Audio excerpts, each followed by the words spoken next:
Hi there.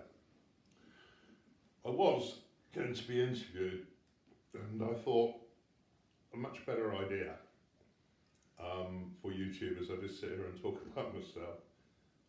Apparently I'm quite good at that. Okay, right.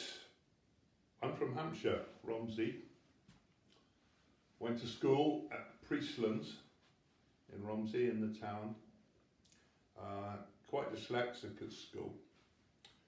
School was hard work and I didn't really enjoy it. Not a very nice experience. Always struggling. Apart from art and sport. I was so lucky to have an art teacher called Thomas Butler. He spent a lot of time with me. When the rest of the children were out in the playground during breaks, you'd find me in the potting room putting stuff in a kiln or taking it out and basically become his sort of assistant, and I learnt a lot. Left school at 15, believe it or not, went to work on a pig farm, which I was already working at part-time. Thomas Butler was horrified. He always wanted me to go to art college. Now, not being very academic, not in the slightest, I thought this won't be the place for me because I need other subjects and I didn't really have the confidence to do it. Various jobs, coming from Romsey, which is near Southampton, seaport. I had an urge to go to sea. Started off on dredging inland, just like harbours. Ended up going deeper out to sea on different types of dredgers. And luckily, I got a berth on a coaster. So that entailed the North Sea, the Baltic, and all the Baltic countries I visited. Best time of my life. It's obviously inspired my seascapes. Spent a lot of time at sea. Anyway, in 1990, I come for a week's holiday. A wee holiday cottage in Mousehole. On arrival, I'd already fallen deeply in love with the place. Spent most of my days there, rod fishing off of the quay, and really didn't want to go home. I didn't. I decided to stay, rented a small cottage at Drift, and then ended up moving back to Mousehole when I met my present wife, who's still my wife, over 30 years now. I'd always painted as a child, not so much painting but drawing. I've got many different styles because I believe I'd just get bored doing the same thing. I suppose my biggest seller is my seascapes, followed very closely by my abstract work. Recently just done a series of flowers which are behind me. You can't see them through the film there. I'm now come back from town after a short spell in like a pop-up gallery. I'm at my studio today at Hendra. It's peaceful, it's quiet, and really you're all welcome to visit here. I've got many sea towels. I think we're going to have to do those in a later video. What did I hear someone say there? Can we have just one? Okay, I'll give you one. What can I think of which would be a good one? Years ago, no, seriously, years ago, it was November the 3rd. My daughter's now 30, Catherine. She would have been a very tiny, not even a toddler, I don't think. Possibly about a year old, if that. Anyway, the squid were in the bay, and my boat really wasn't big enough, and the weather was getting a bit iffy. Winter was coming on.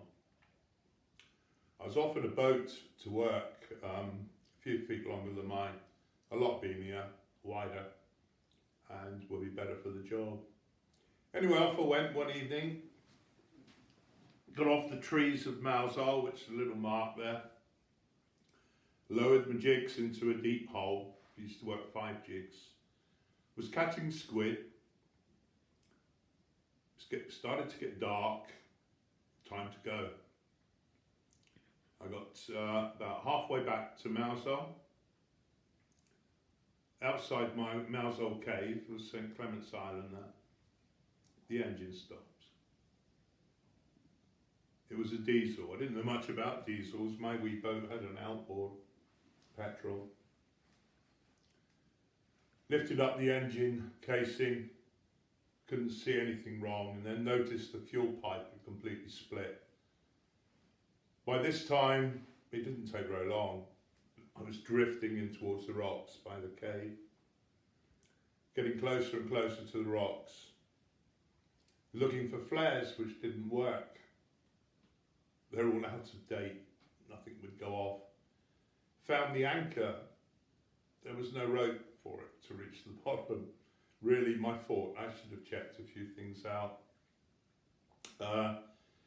Eventually a flare worked.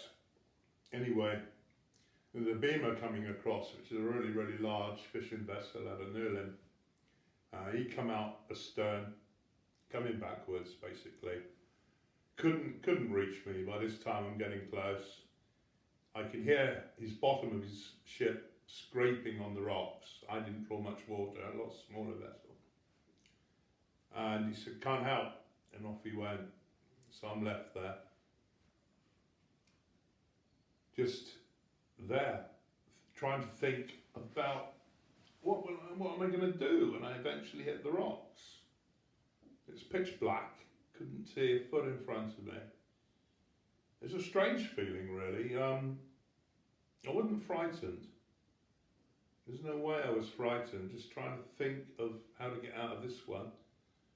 Kind of realised that I wasn't, and then the lifeboat rockets went off. The guy who used to let them off in Mousehole was the guy who owned the newsagents, Dave. That was a bit of a relief.